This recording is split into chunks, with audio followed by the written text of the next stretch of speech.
ഏയ് വീടെത്തി.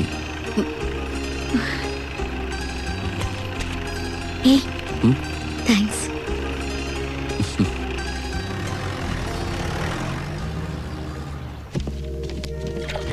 ആ സമയത്ത് അവിടെ മാണിക്കുഞ്ഞിനെ കണ്ടു വെച്ച് അതിന്റെ പിന്നിൽ അയാളാണ് നമുക്ക് ഉറപ്പിക്കാൻ പറ്റുമോ? പറ്റും. അവന്റെ കണ്ണിൽ ഞാൻ കണ്ടതാണ് ആ പക. ആനി കൂടെ ഉണ്ടായിപ്പോയി. അവനെ കിട്ടും എന്റെ കയ്യില്. കർത്താവിന്റെ മുമ്പിൽ കൊണ്ട് തരും. ആ നീ എന്താടി ഇവിടെ? അപ്പച്ചൻ കാണാതെ വന്നതാ. ഇച്ചായന് ആഗ്രഹമില്ലല്ലോ ഞങ്ങൾ ഇന്ന് കാണാൻ. ആര് പറഞ്ഞു ഞാൻ കാണുന്നില്ലെന്ന്? അമ്മച്ചി നീയും പള്ളിയിൽ വരുന്നതും നീ പഠിക്കാൻ പോകുന്നതൊക്കെ പാപ്പിച്ചാന്റെ കൺമുമ്പിലൂടെ അല്ലേ? അമ്മച്ചിയുടെ മുമ്പിൽ വന്ന് ഒരു സീൻ ഉണ്ടാക്കാൻ തൽക്കാലം താല്പര്യമില്ല. ഇച്ചായൻ എന്തിനാ അപ്പച്ചനെതിരെ കേസ് കൊടുത്തേ? അപ്പച്ചന്റെ പിടിപ്പീട് മുതലെടുക്കുന്ന ആൾക്കാരെ ഇപ്പൊ കൂടെ ഉള്ളത്. നീയും കൂടി അനുഭവിക്കേണ്ട മുതലല്ലേ? ഒരുപാട് ആലോചിച്ചിട്ട് ഇച്ചാൻ ആ വഴിയെ കണ്ടുള്ളൂ മോളെ. ഒരു യുദ്ധമാകുമ്പോ അങ്ങനെ പലതും ഉണ്ടാവും. അത് വിട്. അല്ല, നിരപ്പേൽ മത്തായി എന്ത് പറയുന്നു? അത് പറയാനാ ഞാനിപ്പോ ഇങ്ങോട്ട് വന്നത്. അമ്മച്ചിയുടെ പേരിലുള്ള 5 ഏക്കർ പറമ്പില്ലേ, അത് കൊടുക്കാൻ പോവാ. ആ സ്ഥലോ? കേസ് കൊടുത്തപ്പോ ആ സ്ഥലം ഞാൻ ഒഴിവാക്കിയത് അത് അമ്മച്ചിയുടെ പേരിലായതുകൊണ്ടാ. ആ ശശാങ്കനാ ഇതിനുള്ള ഏർപ്പാടൊക്കെ നടത്തണേ. പറമ്പ് വെടിപ്പാക്കാൻ നാളെ JCB ഒക്കെ വരുന്നുണ്ട്. നീ പൊക്കോ.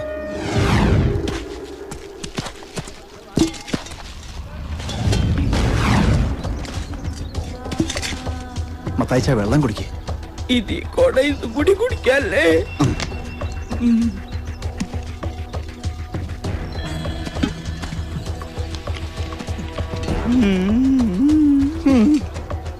ഏകദേശം 1500ഓളം വർഷം പഴക്കമുണ്ടെന്ന് കരുതപ്പെടുന്ന അതിപുരാതന സംസ്കാരത്തിന്റെ അവശേഷിപ്പുകളാണ് പ്രിയങ്കരനും പ്രമാണിയുമായിട്ടുള്ള നിരപ്പേൽ മത്തായിയുടെ പറമ്പിൽ നിന്ന് കണ്ടെത്തിയിരിക്കുന്നത്.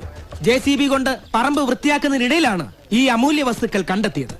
ഇപ്പോൾ നമ്മളോടൊപ്പം JCBയുടെ ഡ്രൈവറായ ശ്രീ വേലായുധനുണ്ട്. നമുക്ക് വേലായുധനോട് ചോദിക്കാം. പറയൂ വേലായുധൻ, താങ്കളാണോ ആദ്യം കണ്ടത്, അതോ JCB ആണോ ആദ്യം കണ്ടത്, അതോ ഈ നാട്ടുകാരാണോ ആദ്യം കണ്ടത്? പറയൂ. ആദ്യം കണ്ടത് ഞാൻ തന്നെയാണ്. ഞങ്ങളിത് ആ കിഴക്കൻ മൂലയില് മണ്ണെടുത്ത് തുടങ്ങിയായിരുന്നു. വെറുതെ പറയല്ല, എടുത്തപ്പോ തന്നെ എനിക്ക് മനസ്സിലായി ഈ മണ്ണ് സാധാരണ മണ്ണല്ല. JCBയുടെ പല്ലിറങ്ങണില്ല. ഞാനത് എന്റെ അസിസ്റ്റന്റ് പയ്യനോട് പറയുകയും ചെയ്തു. അതെ അതെ, ആശാനോട് പറയുകയും ചെയ്താ. ഞാൻ പറയാം, ഞാനാ ഡ്രൈവർ. വൃത്തിയാക്കി ചെല്ലും തോറും എനിക്ക് ഉള്ളിൽ ആദ്യമായി. അതെന്താ, പണി കഴിഞ്ഞാൽ പൈസ കിട്ടില്ല എന്നുള്ള ആദ്യമായി? പൈസ നേരത്തെ കിട്ടിയല്ലോ. അതല്ല, ഒരു സ്ഥലത്ത് എത്ര കുഴിച്ചിട്ടും പല്ല് പിടിക്കുന്നില്ല. അവസാനം ഞാൻ ഇറങ്ങി ചെന്ന് നോക്കിയപ്പോഴല്ലേ ദേ കിടക്കണ കുറെ പുണ്യപുരാതന സാധനങ്ങള്. ശരിയാ, ആര് കേട്ടാലും വിശ്വസിക്കില്ലാലും ഞാനൊരു കാര്യം പറയാം. അതിന്റെ ചുറ്റും ഞാനൊരു വെളിച്ചം കണ്ടതാ. നന്ദി ശ്രീ വേലായുധൻ. ഇതിന്റെ കൂടുതൽ വിശേഷങ്ങൾ അറിയുവാൻ വേണ്ടി നമുക്ക് ശ്രീ നിരപ്പേൽ മത്തായിയെ സമീപിക്കാം. ഈ അമൂല്യ വസ്തുക്കൾ കണ്ടെത്തിയതിനെ തുടർന്ന് 5 ഏക്കർ വരുന്ന ഈ സ്ഥലം നിരീക്ഷണ വിധേയമായി ആർക്കിയോളജിക്കൽ ഡിപ്പാർട്ട്മെന്റ് ഏറ്റെടുത്തിരിക്കുകയാണ്.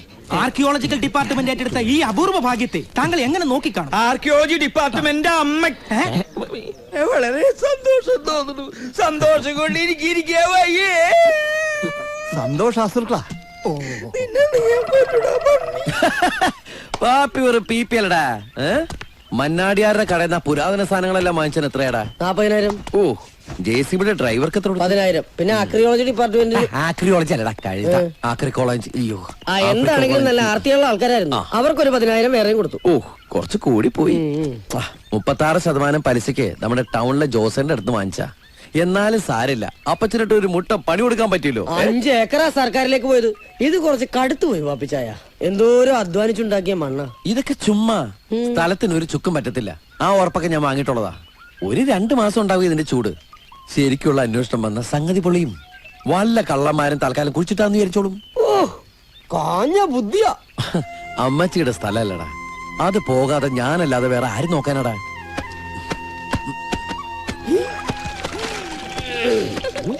ഇതിന്റെയൊക്കെ വല്ല കാര്യം ഉണ്ടായിച്ചായ? ഞാനും ഒന്നും ചോദിച്ചോണ്ടിരിക്കുന്നതാ, ഇതിന്റെയൊക്കെ കാര്യം ഉണ്ടോന്നു. നീ പരിപ്പ് എന്തോ നോക്കി. എന്നും എന്റെ പരിപ്പെടുക്കല്ലേ, ഇനി ഇത് ബന്ധമൊന്നും കൂടി നോക്കണം. ഭക്ഷണമൊക്കെ ആരാ ഉണ്ടാക്കുന്നേ? രാവിലത്തെ ഭക്ഷണം കുഞ്ഞാലിക്കട കടയുന്ന. പിന്നെ ഉച്ചയ്ക്കുള്ളത് ഇവന്റെ വക. ഇവൻ ഇന്നലെ ഉണ്ടാക്കിയ സാമ്പാർ അതേപടി ആ തെങ്ങിച്ചോട്ടി കിടപ്പുണ്ട്. കാക്കിക്ക് പോലും വേണ്ട. വയറിളക്കാൻ നല്ലതാന്നാ അത് കഴിച്ചൊരു പട്ടി ഇന്ന് രാവിലെ ഒന്ന് പറഞ്ഞു. കുറ്റം പറഞ്ഞു. വെക്കാ സാധനങ്ങളില്ലെങ്കിലേ അപ്പുറത്തെ ഇപ്പുറത്തെ വീട്ടിൽ ഓടിയിരുന്നാ ഞാൻ സാധനങ്ങൾ സംഘടിപ്പിക്കുന്നത്. മോഹലിക്കുട്ടിക്ക് അറിയോ, പാവ അയലോക്കാരി എന്നെ ദൈവത്തെ പോലെ കാണുന്നോണ്ടാ കാര്യങ്ങൾ നടന്നു വന്നത്. ദൈവത്തെ പോലെയോ? ആ, കഴിഞ്ഞ ദിവസം മുളക് തീർന്നപ്പോ ഞാൻ അപ്പുറത്തെ വീട്ടിൽ കടം ചോദിക്കാൻ ചെന്നു. അപ്പൊ അവരെന്താ പറഞ്ഞെന്നറിയാമോ? ദൈവമേ, നീ പിന്നെയും വന്നോന്ന്. ഇല്ല ചായ, ഒന്ന് പോയടാ. എന്തായാലും ഇച്ചാൻ അങ്ങ് ക്ഷീണിച്ചു പോയി. ഹൈ, എന്നിട്ട് നാട്ടുകാര് പറയുന്ന ക്ഷീണം മൊത്തം നിരപ്പേൽ മത്തായി കാണുന്നാണല്ലോടി. അപ്പനെ പേര് വിളിച്ചു തുടങ്ങിയോടാ. ഈശോയെ, ദേ അമ്മച്ചി സംസാരിച്ചു തുടങ്ങിടാ. ഞാൻ സംസാരിക്കാൻ തുടങ്ങിയ നീയൊക്കെ മിണ്ടാട്ടം മുട്ടി പോവും. മര്യാദക്ക് നീ വീട്ടിലോട്ട് വാടാ. അമ്മച്ചി, നാട്ടുകാരുടെ മുമ്പിൽ വെച്ച് ആരോ എന്തോ പറഞ്ഞു എന്നും പറഞ്ഞ് എന്നെ നാണം കെടുത്തി പറഞ്ഞു വിട്ടത് ഈ അപ്പച്ചനാ. ആ അപ്പച്ചൻ ഇവിടെ ഒന്ന് പരസ്യമായിട്ട് എന്നെ വിളിക്കട്ടെ. വീട്ടിലേക്ക് അപ്പ ഞാൻ വരാം. നിങ്ങൾ അപ്പനും മോനും വാശി കാണിച്ചോണ്ടിരുന്നു. സ്നേഹിക്കാൻ മാത്രം അറിയാവുന്ന 2 ആത്മാക്കളും കൊണ്ടുണ്ട് ആ വീട്ടില്.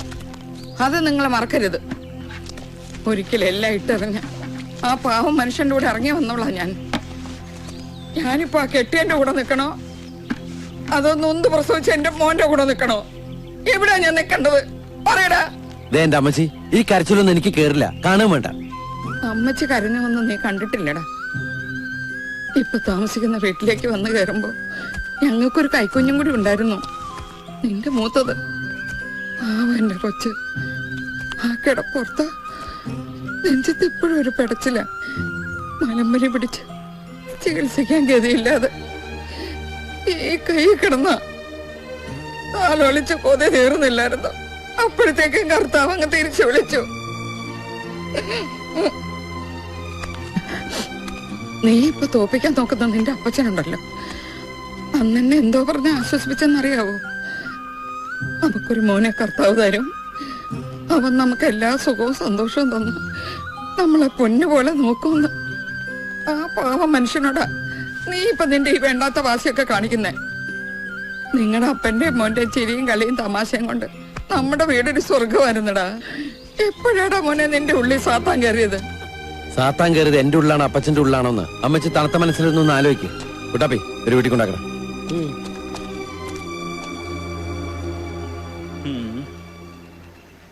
പൈസ ഞാൻ തരും. ഇപ്പൊ ഞാൻ കുറച്ച് പ്രശ്നത്തിലാ. നിങ്ങൾ അപ്പനും മോനും തല്ലുവോ കൊല്ലുവോ എന്നെ വേണേലും വായിക്കോ. ഞങ്ങള് പാവം ജനങ്ങൾ എന്നാ പഴിച്ചു. ഞങ്ങൾ ഇത്രയും പേരുടെ ഒറ്റ വാക്കിന്റെ പുറത്താ ഇവിടുത്തെ ആൾക്കാർ അടങ്ങി നിൽക്കുന്നത്. 2 ദിവസത്തിനകം സംഗതി തീരുമാനം ആയില്ലെങ്കിൽ അടുത്ത നടപടി നോക്കുന്ന മാർക്കറ്റിലുള്ളവർ പറയുന്നത്. പലതവണയെ ഞങ്ങളിത് പറയുന്നു. അതുകൊണ്ട് മത്തായി ചേട്ടന് എത്രയും പെട്ടെന്ന് ഇതിനൊരു പരിഹാരം കാണണം. നിങ്ങളോടുള്ള സ്നേഹം കൊണ്ടാ പറയുന്നത്. നടക്ക് നടക്ക്. പാപ്പിച്ചാനുണ്ടായിരുന്നപ്പോ റോളിംഗ് പരിപാടികൾ പുള്ളി തന്നെ ചെയ്യുമായിരുന്നു. മത്തായി ചേട്ടനോ ഞാനോ ഇവിടെയുള്ള മറ്റുള്ളവരോ ഒന്നും അറിയേണ്ടി വന്നിട്ടില്ല. പൈസയുടെ കാര്യത്തിൽ അത്ര കൃത്യമായിരുന്നു പാപ്പിച്ചായൻ. എടോ, ആ ചൂളപ്പറമ്പിലെ ശോശാമ്മയുടെ മോള് പ്രസവിച്ചു എന്ന് കേട്ടല്ലോ. ആൺകുട്ടിയാ? ആൺകുട്ടിയാ? എന്ത് കാര്യം.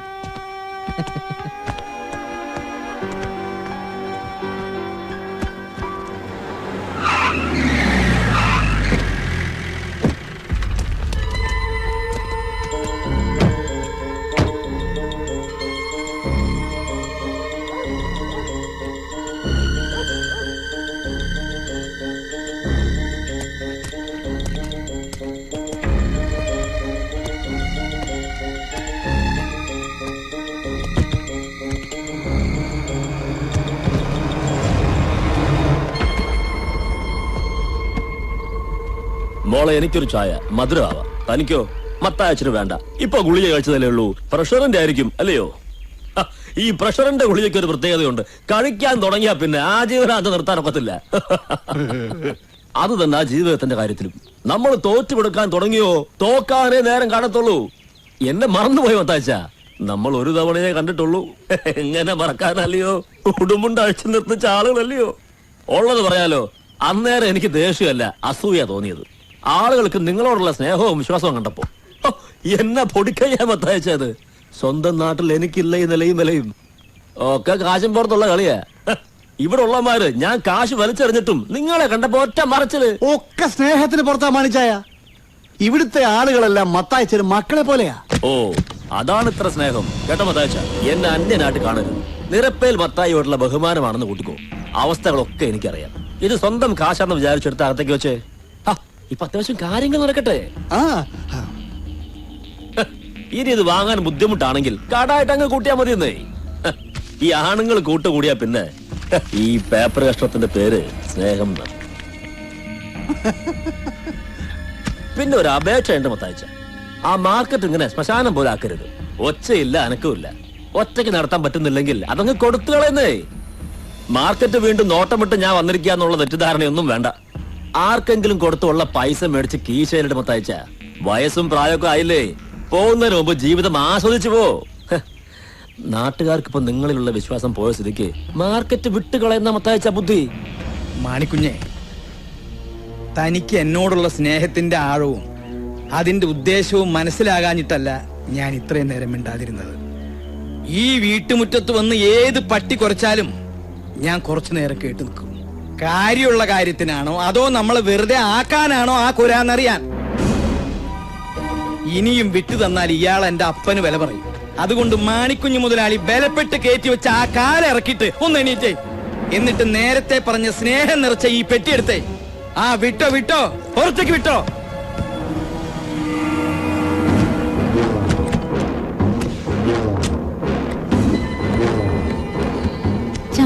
ചായ ക്യാൻസൽ. നീ അകത്തേക്ക് വിട്ടോ. ആ ശശാങ്ക പുറത്തേക്ക് വിട്ടോ. ആ ആ അതെ, ശ്വാസം കിട്ടാതെ വെള്ളത്തിൽ കൈയും കാലോട്ട് അടിക്കുക. എന്നിട്ട് കാരണവരുടെ അഹങ്കാരത്തിന് കുറവില്ല. സ്നേഹിച്ച് തലോടി വാങ്ങാന്ന് വെച്ചാൽ സമ്മതിക്കത്തില്ല. തട്ടിപ്പറിച്ചെടുക്കാനാണ് നമ്മുടെ